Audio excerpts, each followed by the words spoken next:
Welcome to the Authentic Spiritual Journey, a weekly podcast featuring real and practical spiritual conversations from diverse perspectives here on the Experience of the Soul podcast channel.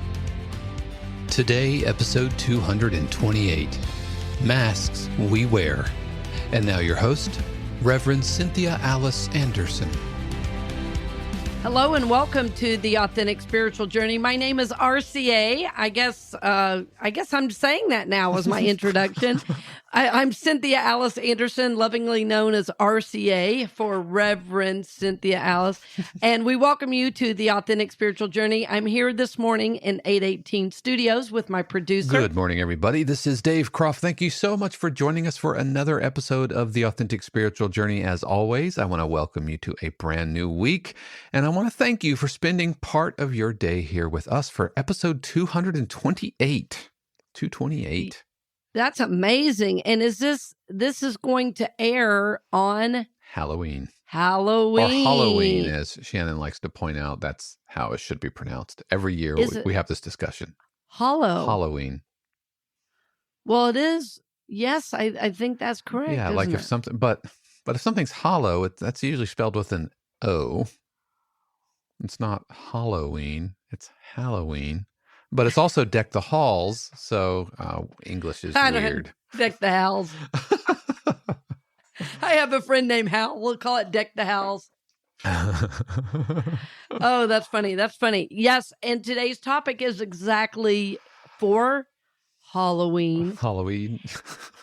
Yes, it's masks we wear. Very appropriate masks we wear for a Halloween episode. Well, I was going to say now I'm complex. I don't know which way to say it. Masks we wear. And I love this holiday. You know, as a parent, it's a lot of fun. And as a minister, it's been a lot of fun in churches, because one year I went as a witch and it completely freaked people out. Well, I grew up Wesleyan, and so Halloween was kind of a sticky situation because on one hand, it's fun and it's candy, and there's right. kids and candy, but on the other hand, it's overtly celebrating things that mainline evangelical churches tend to shy away from. So like witches and zombies and vampires and demons and stuff. And so I remember in youth group, as a kid, we would have we could only show up if we were like dressed as Bible characters and stuff. And so my mom, who did you dress as? My mom, who was a seamstress, right? She did costumes. She made a bunch of grapes costumes, and I went dressed as a bunch of grapes, and she found like there's a scripture that talked about the grapes and all this, and still wearing this grape color today. Yeah, and so she also did the costumes. I feel like we talked about this with like Kids Praise, and so went as a Bible one year because she had a book costume that she had, and so, nice. Oh yeah, that was salty, right? Yep, salty. Yeah, the Bible. Oh my gosh, that is hysterical. I don't know if any of our listeners had this experience. I bet they have. Yeah, I'm sure. These they would call it like trunk or treat, or it wouldn't be like it wouldn't be Halloween. It wouldn't be a haunted house. Yes. It would be like a heaven's house. They would do all these things to basically have Halloween without having Halloween. Like we recognize that right? All of these children want candy for free. But we also can't play into that. Oh, well, I'll tell you something I've done with my son. People are probably going to think I'm nuts, but we did a Halloween fairy. And what the Halloween fairy was, because honestly, my son is unusual in that he doesn't love a lot of candy the way most kids do. And I thought the amount of candy he got was always pretty ridiculous. So he would get to keep a certain amount of the candy that he got, and then we would have the Halloween fairy come and take all the extra to kids who hadn't gotten any candy. Yep. And so he would keep a pile of his favorite, and then at night the Halloween fairy would come and take all the other candy away and leave a little gift. So it was a way to not have him eat so much of that sugar. And teach him about sharing and teach him about sharing and all that. So I have always celebrated it as a mom, and in my churches too. My dear friend Greg Barrett one time showed up. Halloween was on a Sunday, and he showed up as Fred Flintstone. So it was a lot for me. It was a lot of fun. Yeah, just kind of complicated history, I think, with it, and not to mention, like, I don't like scary movies. I don't like being scared. Like, I don't at all like buy into all of those things, and so whether it's Halloween or like Halloween haunted horror nights at Universal, like, I'm never gonna do any of that. So I too have a complicated relationship with Halloween. Shannon loves it. She's all about like spooky things and pumpkins and jack-o'-lanterns. I mean, don't talk spiders, but all of the other accoutrements of Halloween she's on board with.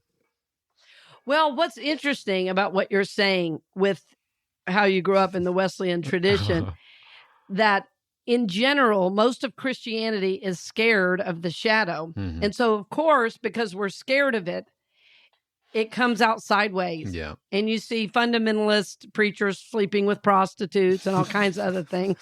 Meanwhile saying, don't dress up as a witch. There is no dark side. Yeah, whatever you do, don't dress up as a witch, as if that makes you anything other than dressing up as a witch. That's where the sin is, right? Really, yeah. Like little children dressing up as mummies. That's where we're losing people, folks. Pay no attention to me. Right, exactly. And my childhood with this is so different because my mother was just fun and crazy and adventurous. And so I will tell you guys this. One Halloween, because there were so many of us, my mom, if she saw something of value on the side of the road that somebody put out, like a chair or something, she would just pick it up and we'd figure out how to use it or somebody to give it to or whatever, because we did so much for the community. Well, one time we were driving down the road and she saw one of those things dressmakers use. So it was like mannequins. Not a mannequin, but it was more like a dummy that was soft. Right. That could be formed and then you'd use it for dresses. And she was quite a seamstress as well. Mm-hmm. She made a lot of our clothes and such as that. Well, anyway, at Halloween, so we had this one window in our home that you could see from the outside. It was like a dormer window, in the top. Yeah. Well, she took that dummy and dressed it up and put a noose around its neck and poured ketchup all over. Oh my gosh. And paint and stuff. And my sister would bring her little friends and show it to them, and they were like, ah! Oh my gosh.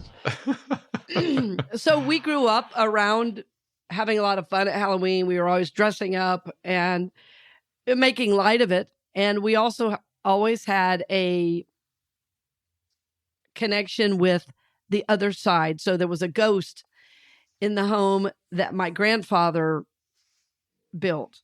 And my grandfather and all the kids, in other words, my mom growing up, they built the home they grew up in by literally gathering boulders and stones from their property. And that's what they built the house from. Mm. And then they brought in shells from Florida, and those were all embedded throughout the house as well. So I'm saying all this to say we did not have a fear of that type of thing. We kind of lived with it. Yeah, it makes me wonder. I'm just having this thought just now as you're talking, like my whole aversion to like scary movies and all that stuff. Yeah. I'm sure that was rooted in, my evangelical upbringing about, don't touch it. Don't, steer very, very clear of it. And it's, Right. Of course, we are our experiences, right? And our growing up. And of course, then I went to a Baptist school, which was a whole nother thing. We just pretended it didn't exist. So nobody cared if we wanted candy there. Yeah. But my home I grew up in was so wild and always having parties and all kinds of things that I didn't really need it at school. But what I think is so fun about Halloween is the energies we do get to take on for a brief time. Mm. Right. And so I used to think I was always responsible to say how the holiday started and all that. So I'm not going there today. Where I'm going is it is fun to experience different energies. And often when we choose a character for Halloween, what we're doing is allowing different aspects of ourselves to come forward that have been pushed back into the shadow. Yeah. right? The shadow self is an aspect of us that is unconscious. So what do I mean by that? Well, in psychology, we learned that the personality is developed from basically ages 0 to 7. Right? So by the time you're 7 years old, your personality is mostly developed, and you mostly keep that personality the rest of your life, unless and until you begin to do soul work. So there are aspects of your essential self, what we're often calling the soul. There are aspects of your essential self that get hidden away. They get hidden away because there's no framework in the home you're growing up in for what to do with that part of yourself. So, for instance, as you're growing up, if you do something and your parents like it, you think, oh, I better do that more. And if you do things and your parents don't like it, well, you kind of take that aspect of yourself and you put it in an invisible bag. And it stays there often for many, many years, sometimes your whole life. But what we've discovered psychologically through the work of Carl Jung and many others is that Robert Johnson is another one, an author who writes deeply about the shadow. But what we've learned is that the gold, the essence of you lives there and needs to be rescued, basically. That there's a tremendous aspects of yourself to be rescued from the shadow place. So historically, when I say the word shadow, we think of something dark and scary like Halloween. But the truth is, there's good there. There's wholeness there. There's fun. There's laughter. So like if in your home you grew up and there wasn't, an acceptance of dancing and you loved to dance, or there wasn't an acceptance of having fun and laughter and creating games with one another. If that wasn't accepted, well, that went in your shadow. Sometimes knowing your worth, knowing your talent, that goes into the shadow as well. And you spend your whole life going, aren't they talented? And what you're really trying to do, your soul kind of projects this image outward and is trying to know itself. And so you've heard me say on the show, and I was talking about it deeply in that retreat at Unity North Tampa, that anytime we're looking outward and we're saying, oh, look at how amazing they are, I want you to say to yourself, me too. Because if you can recognize it, it means it's in you somewhere.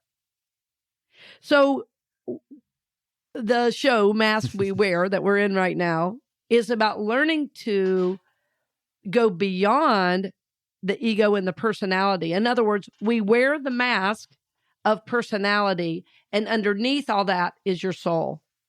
It can be in the shadow. It can simply be unknown to you. You don't have to worry about what to call it. But the idea of the shadow is it's unknown to you, right? It's like that term, it follows you like a shadow. Yeah. So it's there, but you can't grasp it, right? Because you're not conscious. You're not consciously aware of those aspects. But so what happens around the holiday that we like to do often is we will dress in a certain character that most likely represents a part of us that has been unnamed, and we do it unconsciously. For instance, I spoke earlier about being a mom. I spoke earlier about as a minister, being a witch was a shock for people. Well, I was doing that on purpose because I wanted to set up what I'm about to say, which is some of the ego and personality identification we do is the labels we wear in the world. I am a mom. I am a minister, right? I am a woman. I am a woman over 50, I am from Georgia. I am the youngest. All these are personality identifications. Because in my soul, am I a minister? I'm a soul. Being a minister is how I work in the world, but it isn't who I am. It's what I do. That my soul identification is this grand, expansive aspect. that I have literally within me, an infinite self. And you see how that is much larger, much grander, much more connected to the universe and all that is, rather than I'm a mom, I'm a this, I'm a that. And so I think what happens in life is we wear these masks and think they're our true identity, when what they really are limited personality aspects. We've identified with them because we're playing the role. This author, Sonia Choquette, I haven't spoken about her in a long time, and it's Sonia, I believe, and the last name is Choquette, Sonia Choquette. She has a couple of great books, and she has some cards that go along with it. And one of the cards that always comes to my mind when I'm talking about this, it says, live your soul, not your role. So your role is a mom, or another role I play is a business owner. Now my business has become a charitable corporation. Well, that opened me up to a lot of tax benefits. It also opened me up to higher tax preparation. Why am I saying all this? Well, I'm saying that those are aspects of the personality. So think about, what mask are you wearing as you go throughout your day? Certain masks we wear carry with it stories about us that may not be true. One of the things that's difficult in my work as a minister is people limit who I get to be because of that role. They think I'm judgmental. They think I'm dogmatic. They think I am not awake and aware. It's like it's hard these days to be a minister at times because of the projections that get laid on what that means. And of course, I'm a unity minister, but people hear that word minister and they just think, oh, you're never going to accept me, or I can never talk to you, or I can never be real around you, or, oh, I said a cuss word, you're going to judge me. Right? So those are personality aspects, and they're often, considered archetypal aspects of being a minister. But the truth of that is that, boy, I am a minister for my work, but that is not who I am. I am a soul on a spiritual journey, just like you are. So with what you do, you may be a lawyer. And boy, how many lawyer jokes have you heard? Lawyers are this, lawyers are that. It's funny because two of my best friends are lawyers. They're some of the finest people I know. They don't resemble any lawyer joke I've ever heard. So being a lawyer is a mask that you wear. It's something you do. And if you too closely identify that, you're going to lose a little bit of your essence. So I'm just trying to wake us all up to the fact, myself included, that we can wear masks. But there's something deeper within us. We always want to remember that. So what are the masks you wear?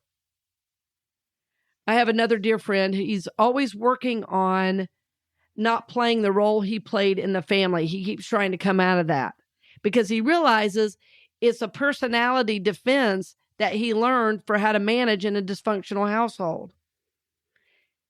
And he keeps saying to me, I know there's another way for me to be in the family. I'm still figuring it out. I said, yes, and it's a journey. The great teacher Ram Dass says, if you think you're, spiritually enlightened, go spend a week with your family. Everything that you've learned, you go, oh, wait, I just forgot it all. So what's fun about the holiday, though, is you get to consciously take on a different aspect. And I think that really helps you grow. It was really fun for me to be a witch because what gets placed on ministers, right? As I said, you got to be pure. You got to be holy. You got to be perfect. So when I wore this long witch nose and I had this kind of claw-like finger thing that was all green, it scared one of the kids at church. And then somebody said, oh, that freaks me out seeing you as a witch. I said, we all have a dark side. It's important what I think is important about Halloween is because we're consciously working with it, well, then it doesn't have to come out sideways. Mm-hmm. You don't have to hide it. This is the one day. Yeah. If you want to go be Captain America, go for it. It doesn't matter if you look good in tights. Go for it. Be Captain America. Be Wonder Woman. Be Wonder Woman. Live large. Have fun. Go be a zombie. You know, if you're somebody who's active all the time, take on the opposite. That's a lot of fun. So you can have a lot of fun with it, honor it, embody it, and then let it go the next day. But it's going to bring a different energy into your life and into your world. It's a lot of fun. And you'll see how we put on masks every single day. There's a professional mask. There's a personal mask. There is I'm a successful mask. There is I'm cool mask. I'm a nerd mask. See, we all have these masks we wear. And it helps me to know if I see people behaving in weird ways. It's like, oh, well, that's their mask of trying to prove everything is okay, even though their life is falling apart. You know, there's my alcoholic mask, my drug addicted mask. All these are masks that we wear that cover our true essence.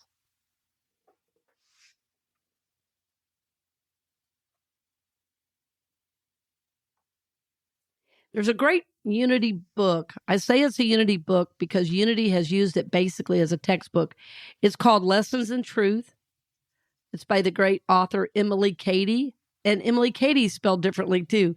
Emilie and then Cady. I named my cat years ago after Emilie Cady. And Emilie Cady's work basically was the basis of Unity. Charles and Myrtle Fillmore had these miraculous healings, and they started reading Emilie Cady and said, basically, will you write for us? But Emilie Cady was brilliant. And her book, Lessons in Truth, if you read that, you will understand exactly what I'm talking about. It's written old school in old language. And one of my favorite chapters, the title is Bondage or Liberty, which? Question mark. Bondage or liberty, which?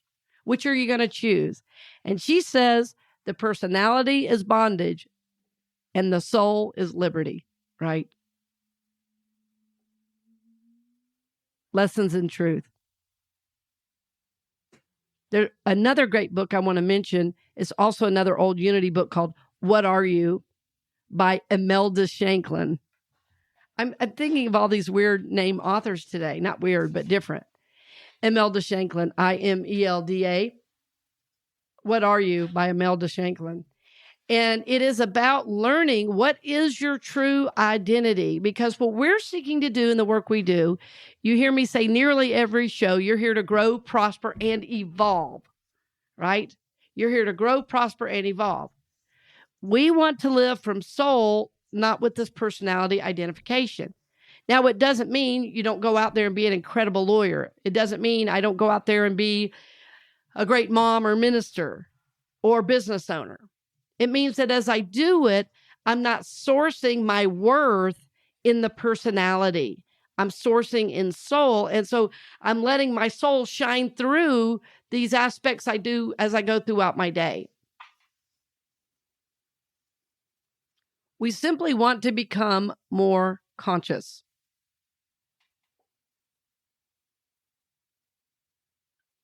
What are the masks you're wearing on a daily basis?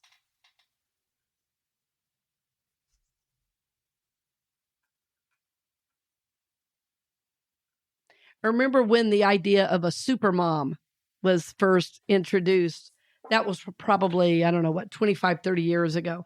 It was the mom who was going to work and do everything perfectly and look perfect, and all of that. And I think actually Donna Bevan Lee just talked about that on a show recently, the idea of the super mom, that there is some kind of perfection. Well, that is another personality identification, that I could possibly be perfect and do it perfect. And you do that, well, you've got to start getting surgeries and all kind of things to keep up with looking perfect and young all the time, even if you are aging and even if, the body's changing. You're still trying to be super mom and have it all together. That's a personality identification.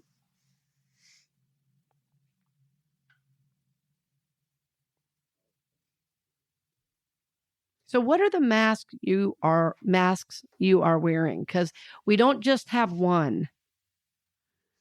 We don't just have one.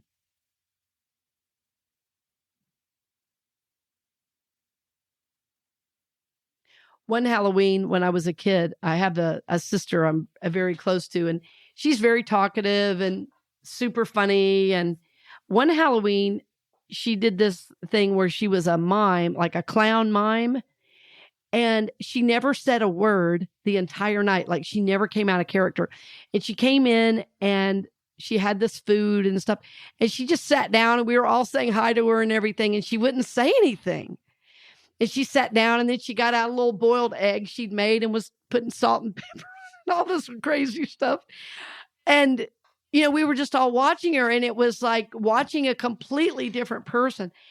And I mean, that was literally probably 45 years ago. And I still remember it like it was yesterday, her taking on this different aspect. And it was so opposite of how she was in the world. It was so fun. So try that out. Do something totally opposite of how you present in the world. It'll bring a new aspect of yourself forward. It's a lot of fun. I hope you'll try it.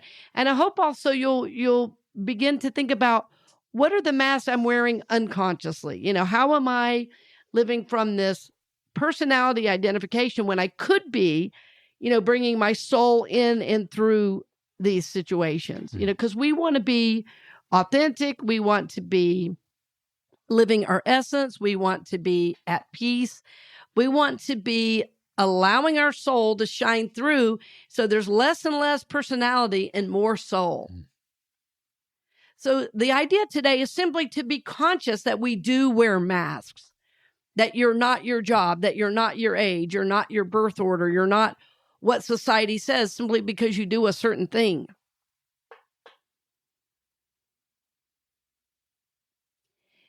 One last story. This is years ago when I was the youth director at Unity Church of Overland Park. It was a real special community. It had a lot of amazing people in it and great ministers throughout the years. And anyway, I was the youth director there. We had like 150 kids every Sunday. It was just a great program. And I worked with a lot of volunteers. And so as I was developing volunteers, we'd have meetings and things. And a lot of times we do these games where we would say, tell us 3 things about you. 2 are true, 1's a lie, right? You played that game before. And it was kind of funny in a spiritual setting because people got a real twinkle in their eye like, ooh, maybe I can trick somebody, It's a lot of fun since we all worked with kids. I believe in really having fun in that setting. So anyway, we were there and one of the men there who I loved, his first name was Judd, Jud. And he gave 3 things. I don't even remember what the other 2 were, but one of them was that he crocheted. And everybody thought that was the lie. And he goes, I can't believe you good Unity people that say you love everybody and he goes, just because I work construction, what makes you think I can't crochet? And I said, I love knowing that about you. He goes, you think a white straight man can't crochet? I said, I think you can, and I love it. Well, then for Christmas, he made me a little something for my office, this little crochet. It looked like something my grandmother made. He said, I go to a Zen place, and he said, it's weird. I go to this kind of Zen place, and it really helps me process my day and let all that go. I thought, I love this. I love that he hasn't bought into, well, I'm a white straight male and I can't do this. He just did what supported his journey. Beautiful, beautiful, beautiful. And I said, okay, you guys, Judd's called us on it. We were limiting. And everybody just loved that about him. He said, well, I don't usually tell people because, they think it's weird. I said, I don't think it's weird. I think it's awesome. I get it. So he had come out of some of that personality identification, but still in the real world had a hard time talking about it because people just didn't make a space for it. But he made a space for it. See? So he still was honoring his soul and his journey. And that's what we're seeking to do. I thought, what a beautiful, beautiful example of that. He also was an amazing dad and an amazing teacher. He worked at the church for years as a volunteer, 3 and 4 year olds. 3 or 4 year olds. They'd climb on him, Mr. Judd, Mr. Judd. They'd be on his back. One would be on his knee, and he'd be reading the Bible and telling a story and getting him crackers. Just what an amazing man. Love, love, love it. So is there a way, friends, that you're being called out of this mask that you wear? And are you being called to experience another part of yourself this holiday? I think it'd be a blast if you just really went into that. I'm having fun this year. I'm doing a lot of Halloween stuff this year. It's cool to have a kid and Halloween be a lot of fun. Yeah. So this is our hope for you, friends, that you move into more soul, less personality. That's always the goal, right? We want the soul to shine through. We hope that the soul can be for you a guiding light. And that as you begin to pull out of these personality aspects, that you live more from soul. Living from the personality is bondage. Living from the soul is liberty, is freedom. You know, the scriptures say where the Spirit of the Lord is, there is liberty. Yeah. Where the Spirit of the Lord is, there is peace. There is liberty. Yes. This is what our hope is for you.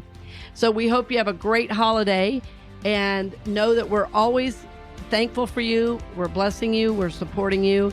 And we look forward to seeing you here next week, and enjoy. Blessings on the journey, dear friend. We hope you've enjoyed this episode of The Authentic Spiritual Journey here on the Experience of the Soul podcast channel. This channel is made possible because of listeners just like you. If you would like to support the channel with your tax-deductible contribution on an ongoing basis or through a one-time gift, head over to experienceofthesoul.com/support. The Authentic Spiritual Journey is copyright 2022, Cynthia Alice Anderson, all rights reserved. Our theme music is composed by Dave Croft and used with permission from RR Hot Publishing. The Experience of the Soul podcast channel is a production of 818 Studios.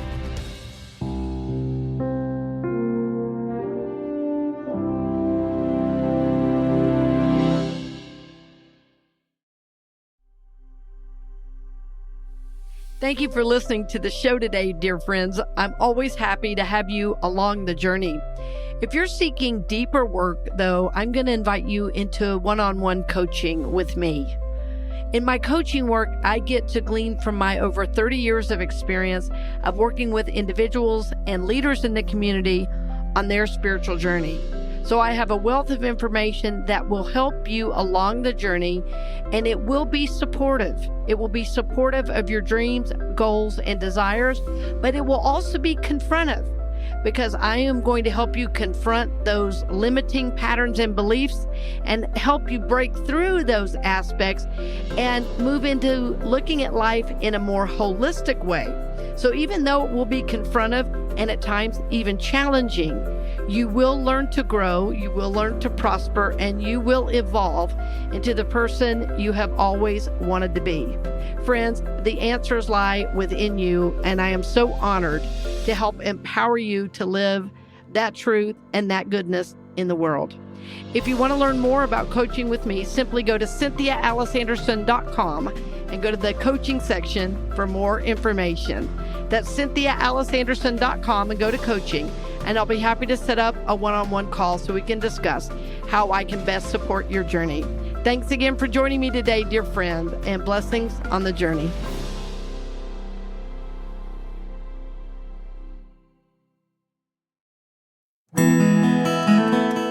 Hey friends, Sean here, your Experience of the Soul producer. I want to take a moment to tell you about something truly exciting.